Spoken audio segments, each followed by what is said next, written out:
It's important to help the youth because that's the starting point for homelessness, right? You start at 14, 15 becoming homeless.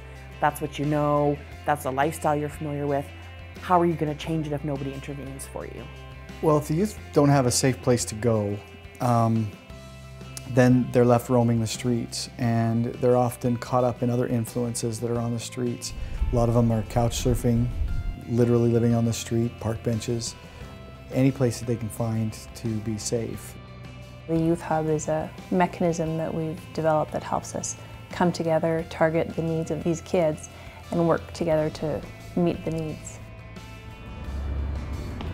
When the youth come in, they come in through the back alley. It's kind of discreet so that nobody sees them come in. They'll come in through the door here and do intake with staff.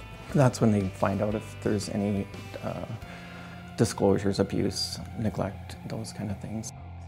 A partnership at a community level is important because if all of the players aren't working together, then that's when we have our youth falling through the cracks. We have them getting into more trouble when really things could have been circumvented before that. You know, it's not about individual agencies, it's about everybody as one, trying to do the best we can for the kids. Our children are our future. We talk about that all the time, and it's very true. And so I think that if we can empower and build the abilities and support youth, they become a more productive adult. It's really getting in there earlier and providing that support so that we're not looking at them as adults that are homeless, that are involved in crime. I'm pretty sure if she would have saw me in the library, she probably Right. would have talked to me. Stevie was my very first client, and she not only is my first client, she's been a super success on her own. Growing up was a little bit hard with my mom. She caused a little bit of trouble for me. His hair really came in, hey? My son Miles is 19 months and he turns 2 in August. Just try to do my best to get stuff done for Miles because I want to go to college and I want to make something out of my life. It's really important to me that Miles has a safe place to be because I think he needs to grow up somewhere that's going to be comfortable for him and he's going to be able to learn, and it's not fair if he's in an environment that's not fit for him.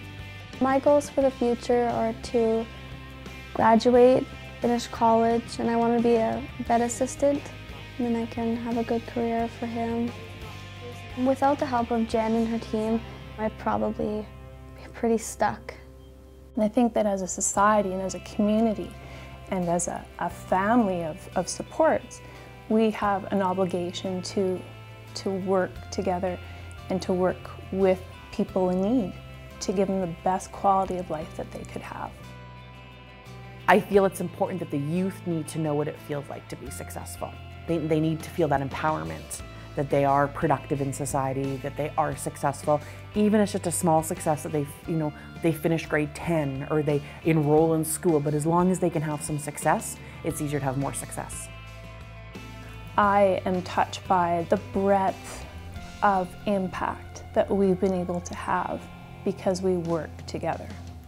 And I don't know of any other way that I would do this work for the rest of my life, because once you see the success of collaboration in a community, you can't undo it, because we can't stop making this kind of a difference to the kids that we're working with.